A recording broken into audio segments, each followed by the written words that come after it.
My name is Dana Whitfield. I'm 34 years old, and 3 years ago I finally finished paying off the small beach house I'd bought on a teacher's salary and a lot of weekend shifts bartending. I thought that house was the one thing in my life nobody could touch. I was wrong. It was a Saturday in April, just past noon, and I remember the smell of salt and cut grass because my neighbor Renata had just mowed her lawn. I pulled into my driveway on Tideline Court and saw a U-Haul parked crooked across both my spot and hers. The back door was already up. Boxes labeled in my mother's handwriting, Carol, kitchen, Carol, books, Gary, garage, were stacked 3 high on my porch. My front door was open. I could hear my mother's voice inside my own house, cheerful, instructing someone to just put the recliner wherever, we'll figure out the living room later. I stood in my driveway with my keys still in my hand, my heart doing something strange and fast in my chest, because I had not given my mother a key. I had never given my mother a key. My stepfather Gary walked out carrying a floor lamp I recognized from their old house in Simmons Grove, and he looked at me and said, "Oh good, you're here, we could use another set of hands." Before I tell you what happened next, and before I tell you how my mother explained away moving trucks in my driveway without a single phone call, tell me, what time is it where you're watching from? Where are you watching from? What's the weather like there? I'm curious how far this story will travel. I want to back up, because none of this makes sense without understanding who my mother is, and what my childhood taught me about the word mine. My mother, Carol, married Gary Ellison when I was 9. My biological father had left when I was 4, and I don't remember much about him except a green flannel jacket that used to hang by our back door for years after he was gone, like she couldn't decide whether to throw it out. Gary was steady in a lot of ways. He held a job at a regional trucking company for almost 30 years. But steady isn't the same as good. And what I learned early in that house was that things that were mine had a way of becoming ours the moment my mother decided she wanted them. When I was 12, I saved $43 from birthday money and babysitting to buy a Discman. 3 weeks after I got it, it disappeared from my room. I found it 2 months later in my mother's car, and when I asked about it, she said, "It was just sitting there, Dana." Things that sit around and used become community property in this house. She said it like it was a rule everyone already knew, like the Constitution. That phrase is community property became something of a family joke between my brother Kyle and me when we got older, except it stopped being funny fast, because it kept happening. My savings account at 17, the one I'd built up from 3 summers at the Winn-Dixie on Route 9, had $412 quietly withdrawn from it the month before my senior prom, because Carol needed to cover a shortfall on the mortgage and, in her words, family helps family, that's what the money's for. Kyle is 2 years younger than me, and he grew up learning a different lesson from the same house. He learned that going along with Carol got you comfort, and going along with Carol got you protected. When I moved out at 19 to attend community college 2 towns over, Kyle stayed close, worked at Gary's trucking company in the dispatch office, and by the time he was 26 he was living in the finished basement of my parents' house in Simmons Grove, paying, as far as I ever knew, absolutely nothing toward the mortgage, the utilities, or the property taxes. I built my own life carefully, almost stubbornly, because of all that. I taught 4th grade at Redmond Elementary for 11 years. I saved. I bought the beach house on Tideline Court in Pelican Shoals for $198,000 in a short sale, and I refinanced twice to knock the term down, and I paid the final balance off in November 3 years ago, standing in my kitchen crying over a payoff letter from Coastal Trust Bank like it was a diploma. It was the first thing in my life that was completely, unambiguously mine, with no asterisk, no for now, no shared claim waiting to be asserted later. So when I stood in that driveway in April and watched my stepfather carry a floor lamp out of a moving truck and into my house, some old, exhausted part of me already knew exactly what was happening, even before my mother appeared in the doorway wiping her hands on a dish towel that was not hers, in a house that was not hers, smiling at me like I was the one who'd shown up unannounced. "There you are," she said. "We were starting to think you'd never get home. Wait until you see what we did with the guest room." I did not say anything right away. I looked past her, into my own living room, and saw a recliner I didn't own sitting where my reading chair used to be, and a stack of moving boxes blocking the hallway to my bedroom, and I felt something in my chest go very cold and very still, the way water goes right before it freezes. "Mom," I said. "Whose house did you just sell?" She waved the dish towel like she was swatting away a fly. "We'll get to all that. Come inside, it's hot out here." That was Carol's way: deflect, redirect, keep moving so you never quite land the question. I'd watched her do it my whole life, at Thanksgiving tables, at parent-teacher conferences she showed up late to, at Kyle's high school graduation when she told the neighbors she'd basically raised me and my brother alone, standing 3 feet from Gary. I didn't go inside. I stood on my own porch, between 2 boxes labeled in her handwriting, and I said it again, slower. "Mom. Whose house did you sell?" Gary set the floor lamp down against the porch rail and looked at Carol, and that look told me everything before either of them said a word. It was the look of a man who had agreed to something he didn't fully believe in, because arguing with Carol cost more than it was worth. "Ours," Carol finally said. "The house in Simmons Grove. We sold it Tuesday. Closed this morning, actually, at the title company on Bell Street." She said it the way you'd announce a haircut. "The market's insane right now, Dana. We got $281,000 for a house we bought for $96,000. Gary's brother-in-law is a realtor. He practically begged us to list it. $281,000. I did the math without meaning to, the way you do when a number is thrown at you like a fact you're supposed to just accept. That was real money. That was retirement money, or at minimum, first and last month's rent on a nice apartment money. "Okay," I said carefully. "So where's that money now?" Carol's jaw did a small thing, a tightening, the same one I remembered from being 14 and asking where my Discman had gone. There were some expenses. Gary's truck needed a transmission, that was $4,000 right there. And Kyle needed help with a deposit on his own place finally, which I'd think you'd be happy about since you're always saying he needs to move out. A pause, timed like she was reading off a script she'd rehearsed in the truck. "And there's some of it in a CD at the credit union, for safekeeping." "How much is in the CD?" "I don't have the number memorized, Dana, I'm not a calculator." Gary, to his credit, mumbled something that sounded like about 60, before Carol shot him a look that ended the sentence. 60,000. Out of 281. I didn't ask the rest of the math out loud yet, because some part of me, the part that had spent 34 years learning exactly how this family operated, already understood I wasn't getting a real number that day, on my porch, with boxes labeled in her handwriting blocking my own hallway. "And the plan was what?" I said. "You were going to move in here. With me." "Without asking." "It's not without asking, Dana, don't be dramatic. I texted you Wednesday." She pulled out her phone, scrolled, and held it up like evidence. The text read, "Thinking about staying with you for a bit while we figure out next steps, that okay?" Sent Wednesday at 9:14 p.m. I'd been grading spelling tests and asleep by 10. I never saw it.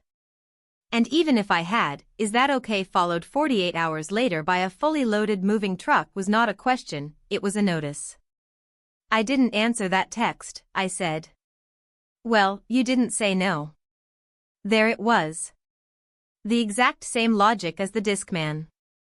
It was just sitting there. Silence, to Carol, had always meant consent, because silence was easier for her to work with than an actual no. I want to be honest with you about what I felt standing there, because I don't think it's useful to pretend I had some clean, immediate clarity. I didn't. Part of me, an old, tired, 12-year-old part of me, wanted to just let them in, unload the truck, avoid the fight, the way I'd avoided 100 fights before. That part of me was already rehearsing where the recliner could go, how I could rearrange my office into a guest room, how I could make this work for a few weeks. Because that's what you do when you've spent your whole life being the responsible one in a family that mistakes your competence for your obligation.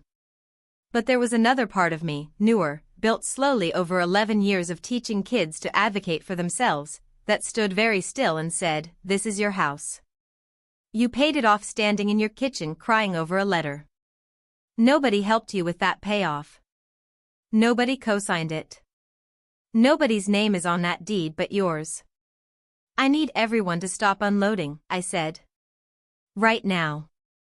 Kyle picked that exact moment to come around from the side of the truck carrying a box of what I could see was his own stuff, video game consoles, a mini fridge, and I realized with a fresh, sick jolt that this wasn't just Carol and Gary. My brother was moving in too. "Kyle," I said. "You're doing this too?" He at least had the decency to look uncomfortable. "Mom said you already knew. She said you offered." "I offered nothing." Carol threw her hands up. "Okay, fine, maybe I got ahead of myself on the details, but Dana, think about it practically. This house has 3 bedrooms. You live here alone. We need somewhere to land, and family helps family. That's what the money from selling the Simmons Grove house is for, don't you understand that? It's not sitting in some account doing nothing, it's an investment in staying close as a family." I looked at the recliner in my living room. I looked at the boxes on my porch with my mother's handwriting on them, my last name nowhere on any of them because none of it had ever been about honoring what was mine, only about relocating what was theirs into whatever space I'd built. "Nobody is unloading another box," I said, "until I understand exactly where $281,000 went. And until then, nobody is sleeping in this house tonight." Carol laughed, short and disbelieving, like I'd told a joke that hadn't landed. "You're going to make your own mother sleep in a truck?" I didn't answer that yet. I just turned around, walked back to my car, and called the one person in this whole situation I actually trusted completely, my husband, Marcus, who was 3 states away at a conference and about to become, without knowing it yet, the calmest and most useful person in this entire story. Marcus picked up on the second ring. I could hear conference noise behind him, a hotel ballroom, someone testing a microphone. "Hey, I'm about to go into a session, what's up?" My mom sold the house in Simmons Grove and moved a U-Haul into our driveway. Kyle's here too. There's a recliner in our living room. There was a pause, and then Marcus said the thing I needed most in that moment, which was nothing dramatic at all. "Okay. Don't let anyone else unload anything. I'm leaving now, I'll be back by 9 tonight.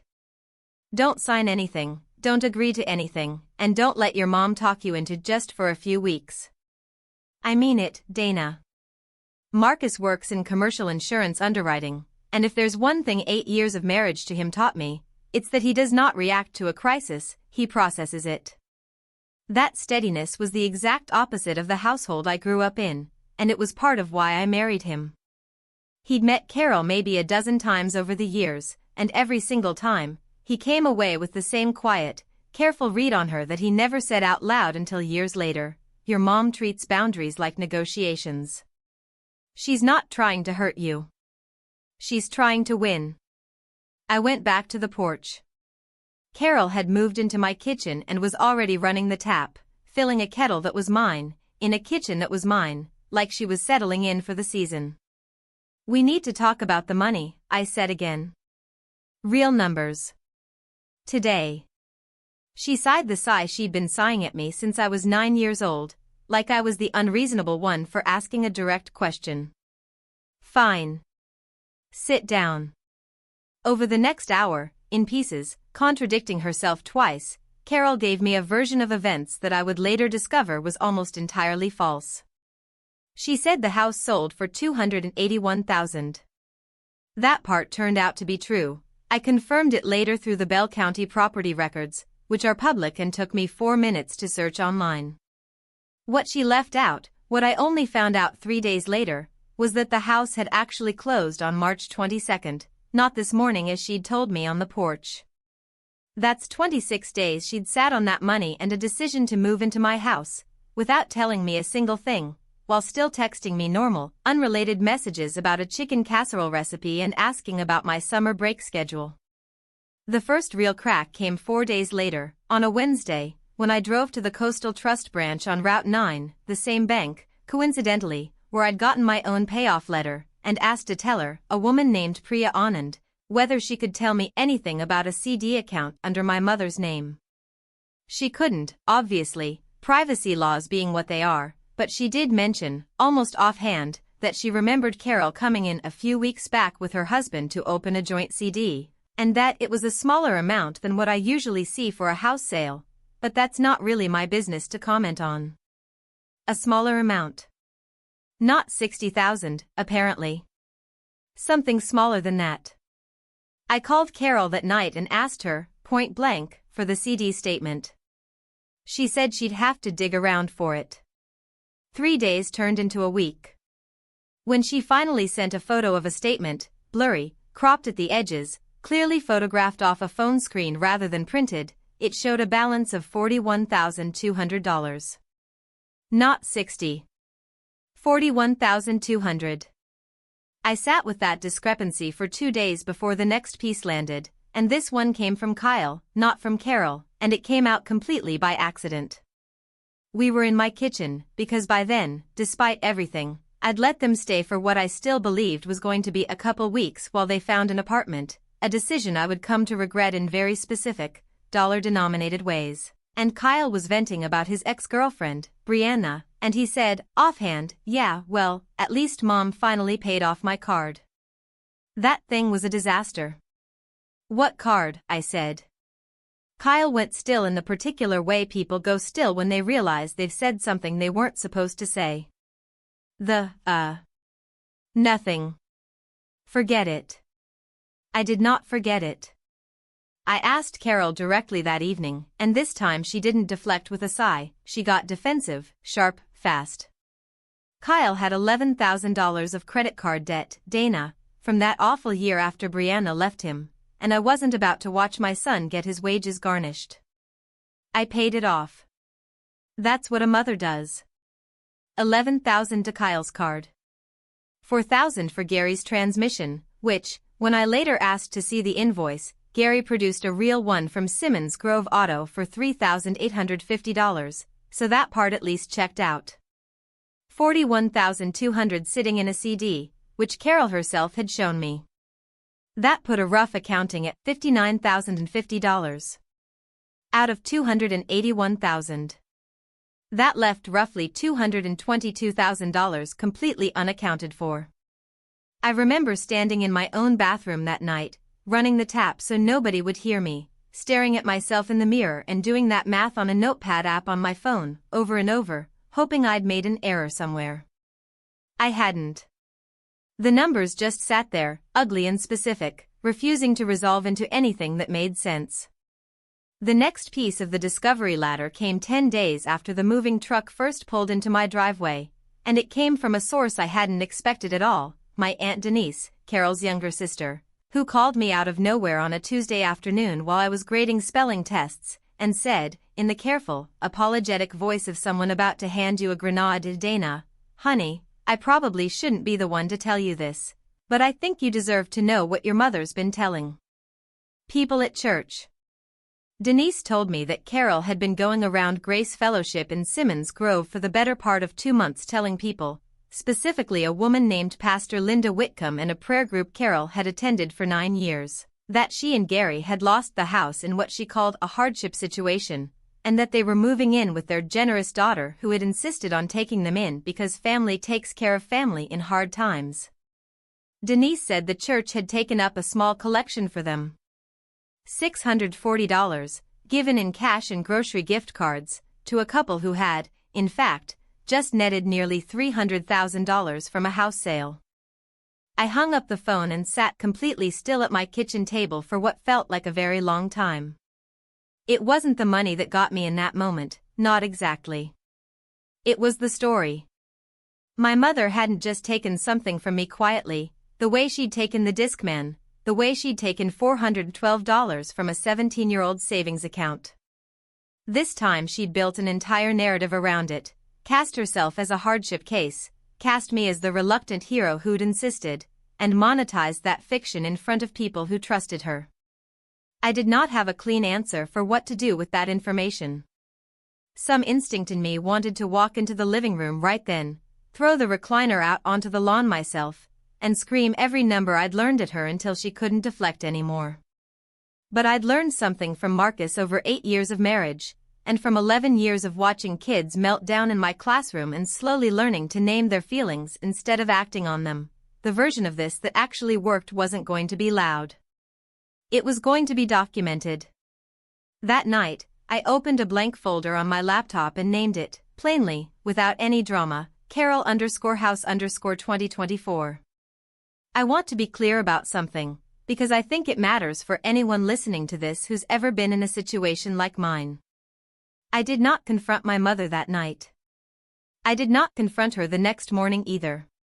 What I did instead was slower, and less satisfying in the moment, and it was the single most important decision I made in this entire story. I started keeping records. Every text Carol sent me went into a folder.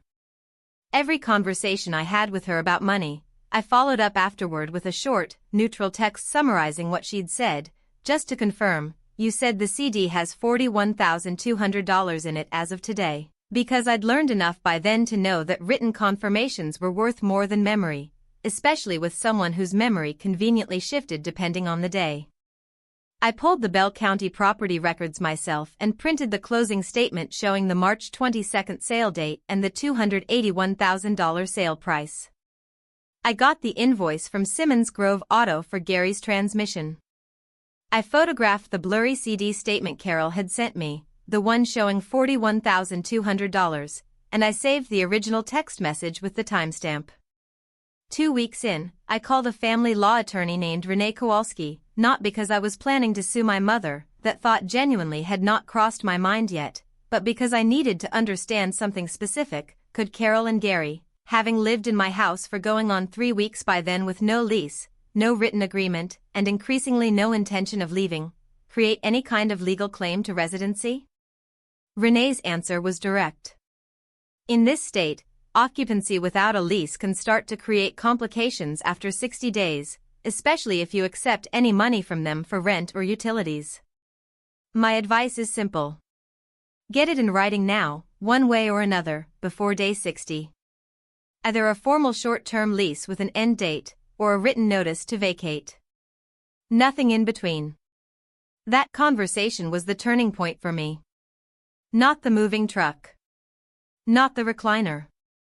Not even the church story, as much as that one hurt.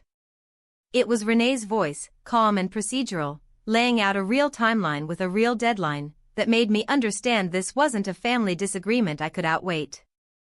It was a situation with a clock on it, and I needed to act inside that clock, deliberately, not emotionally. So I made a plan. I would gather everything, every number, every document, every inconsistency, and I would lay it all out at once, in front of witnesses who couldn't be talked out of what they'd heard, in a setting where Carol couldn't deflect with a sigh or a change of subject. I picked my cousin Lauren's baby shower for that setting, 6 weeks after the moving truck first arrived, because it was already scheduled to be the entire extended family in one room, Denise, Gary, Kyle, my Uncle Ted, and about 15 others, at Denise's house on a Saturday afternoon. I told no one what I was planning. I brought a folder. In the meantime, the discovery ladder kept climbing. 17 days after the truck arrived, I found a receipt Gary had left on my kitchen counter, from a marine dealership in Port Halsey, dated the week after the house closed. It was for a deposit, $4,500, on a used pontoon boat. When I asked Gary about it directly, quietly, one evening while Carol was in the shower, he got flustered in a way that told me everything. "That was supposed to be a surprise for later this summer," he said. "Carol said we'd earned something for ourselves after all these years." Earned something for themselves. With money that, as far as I could tell, was rapidly disappearing while they lived in my house rent-free, ate food I bought, and let Carol tell a church congregation she'd lost everything. The last piece landed 19 days before the baby shower, and it came from the most unlikely source imaginable, Kyle, again, but this time not by accident.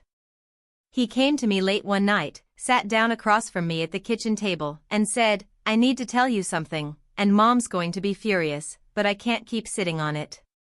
He told me that Carol had not, in fact, put $41,200 into a CD as safekeeping for the family. She'd opened that CD in her name and Gary's name only, structured as a 6-month term, and she'd told Kyle privately that the plan, once it matured, was to use it as a down payment on a condo in Port Halsey, a condo she and Gary intended to buy for themselves, alone, once they'd saved a bit more living with Dana rent-free. Kyle had heard her say those exact words, rent-free, on the phone with Gary's sister 2 weeks earlier. I sat there for a long moment absorbing that. It wasn't just that they'd moved into my house and taken money from Kyle's debt and from a church collection plate. They were using my home, specifically, as a cost-saving mechanism to fund their next house, while simultaneously telling people I had insisted on taking them in out of generosity. My generosity, real or fabricated, was being converted into their equity. "Why are you telling me this?" I asked Kyle. He looked down at his hands. "Because I moved my mini fridge and my consoles in here too, and I've been letting Mom's version of events be the version, and it's been eating at me." "You didn't offer any of this, Dana. She just decided you had." That was the moment Kyle became, unexpectedly, a witness rather than a participant. I asked him if he'd be willing to say what he'd just told me, out loud, in front of the family, if it came to that. It took him a long time to answer. "Yeah," he finally said. "I think I would." The baby shower was on a Saturday in June, at Denise's house on Larkspur Lane, and I remember the specific, small details of that day with a clarity that surprised me later: the smell of Denise's citronella candles on the back porch, the sound of someone's toddler running through a sprinkler in the side yard, a pale blue cake with "Oh Baby" written in white icing sitting on the dining table next to a stack of paper plates. Carol was in her element, holding court near the gift table, telling someone within earshot how grateful she was for Dana's generous heart during what she called this difficult season. I let her finish the sentence. Then I set my folder down on the dining table, next to the cake, and I said, loud enough for the room to settle but not loud enough to sound like a scene, "I'd practiced this tone in my car twice on the drive over. Before we get to gifts, I think everyone here should actually hear what this difficult season looked like from where I'm standing." The room went quiet the particular way a room goes quiet when people sense something real is about to happen and nobody wants to be the one to look away first. Denise turned down the radio. Someone's toddler kept running through the sprinkler outside, oblivious, and I remember being grateful for that small, ordinary sound continuing underneath everything, because it kept the moment from feeling as unreal as it otherwise might have. "Dana, this isn't the time," Carol said, already reaching for the tone she used to end conversations, light, dismissive, a hand already moving to change the subject to the cake or the gifts. "It's exactly the time," I said. "You've been telling people, including this family, that you lost your house. You didn't lose it. You sold it for $281,000 and closed on March 22nd. I have the property record here if anyone wants to see it." I set it on the table. Nobody moved to pick it up, but nobody looked away either. "You told Pastor Linda and the prayer group at Grace Fellowship that you were in a hardship situation," I continued. "They took up a collection for you. $640. Aunt Denise told me." "Is that true?" Carol's face had gone a color I'd never seen on her before, somewhere between white and gray, and Gary was very suddenly very interested in a spot on the floor near his shoes. "That collection was a kindness," Carol said, her voice climbing. "People wanted to help." "They wanted to help because you told them you had nothing," I said. "You had $281,000. You still have most of it. There's $41,200 sitting in a CD at Coastal Trust under your and Gary's names, and Kyle told me 2 weeks ago that the plan for that money was never to help this family. It was a down payment on a condo in Port Halsey, once you'd, quote, saved a bit more living with Dana rent-free." I looked at Kyle. This was the part one hadn't been sure of, even standing there, even after he'd promised me in my kitchen. Adult siblings don't always keep their word when the moment actually arrives. But Kyle set his cup down, and in a voice quieter than mine but perfectly clear, he said, "It's true. I heard her say it on the phone with Aunt Patrice. I should have said something sooner. I'm sorry, Dana." Carol turned on him fast. "Kyle, how could you?" "Because it wasn't right, Mom," Kyle said, and I watched something in him settle into place that I don't think had ever fully settled before, 32 years old and finally not going along. I laid out the rest of it in order, because I'd rehearsed the order specifically so it would build the way it had built for me. $11,000 paid toward Kyle's old credit card, which was fine, generous even, except that it had been described to me as safekeeping money rather than what it actually was. $3,850 for Gary's transmission, which checked out, the only number that fully did. A $4,500 deposit on a pontoon boat, paid the week after closing, while Carol was telling a church congregation she had nothing. And the roughly $222,000 I still could not account for at all, despite asking directly, repeatedly, for 6 weeks. "Where is the rest of it, Mom?" I said, and I let the question sit in the room without filling the silence myself. Carol didn't have an answer. Not a real one.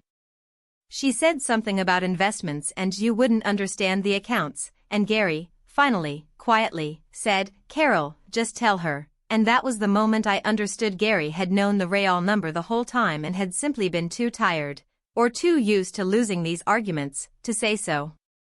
"There's a brokerage account," Carol finally said, barely audible. "With Gary's nephew's firm. About $190,000 is in it." $190,000, sitting in an investment account, while she'd been telling a church she'd lost everything, while she'd let a toddler's college fund's worth of collection plate cash go into her purse, while she'd moved into my house unannounced with a recliner and told the room I'd insisted. I didn't yell. I want to be honest and say some small, old part of me wanted to woo badly, but I'd promised myself in the car that I wouldn't, and I kept that promise. "I want you and Gary out of my house by the end of next week," I said. "I'll help you find a short-term rental if you need it. But you don't get to live in my home for free while building a down payment for your own, and you don't get to use my generosity as a story to raise money from people who trust you." Denise, to her credit, quietly took the collection basket story and, I learned later, personally repaid the $640 to Pastor Linda out of her own pocket the following week, unwilling to let that particular debt sit on the family's name. Carol never repaid it herself. That detail stayed with me longer than almost anything else. The consequences that followed were specific and, for once, entirely outside my control to soften. Gary and Carol moved out 8 days later into a short-term corporate rental in Port Halsey, at $1,800 a month, which meant the savings plan collapsed almost immediately. The condo down payment fund shrank by more than $5,000 in the first 90 days just covering rent they'd never budgeted for. Grace Fellowship's prayer group, once Denise quietly explained what had actually happened, asked Carol not to return to leading the Tuesday session she'd run for years. She wasn't formally banned, but she stopped attending altogether by August. Kyle moved out of my house the same week his parents did, into a studio apartment of his own, the first time in his adult life he'd paid his own rent, and he texted me a photo of his first electric bill like it was an achievement, which, honestly, it was. Marcus and I got the recliner out of the house within the hour of Carol and Gary's things being moved out for good, and I remember standing in my living room that evening, back to exactly the way it had been, my reading chair returned to its corner, and just breathing in a way I hadn't been able to for 6 weeks. 9 months later, I ran into Carol at Kyle's birthday dinner, the first extended family gathering we'd both attended since the shower. We were civil. We talked about the weather, about Kyle's new apartment, about nothing that mattered, and it was strange and a little sad how easy that surface conversation was, how much practice we both had at it. She never apologized directly, not really, not in the specific way I think I'd once hoped for. What she did instead, months later, was start asking before visiting, a text, a real question, waiting for my actual answer instead of my silence. It wasn't everything. It was something. I think about that spring often, usually when I catch the smell of cut grass, which still, all this time later, takes me straight back to that driveway and that crooked U-Haul. I've come to believe something I didn't fully understand before that year. Forgiveness is personal, and I do think I've mostly gotten there with my mother, in my own quiet way. But access is different. Access has to be earned back, slowly, with actions instead of stories, and it doesn't come with a key just because someone shares your blood. So I'll ask you the same question I had to ask myself standing on that porch, keys still in my hand. If someone you loved walked into the one thing you'd built entirely on your own, and called your silence permission, how long would you let the story be theirs before you took it back? Thank you so much for watching. Everything in this video is fictional, made only for entertainment and reflection, and none of it depicts real people or real events. But if it stirred something in you, let it be this: the people who love you the most can still be the ones who teach you, hardest, that boundaries aren't a betrayal of love, they're what makes real love possible at all.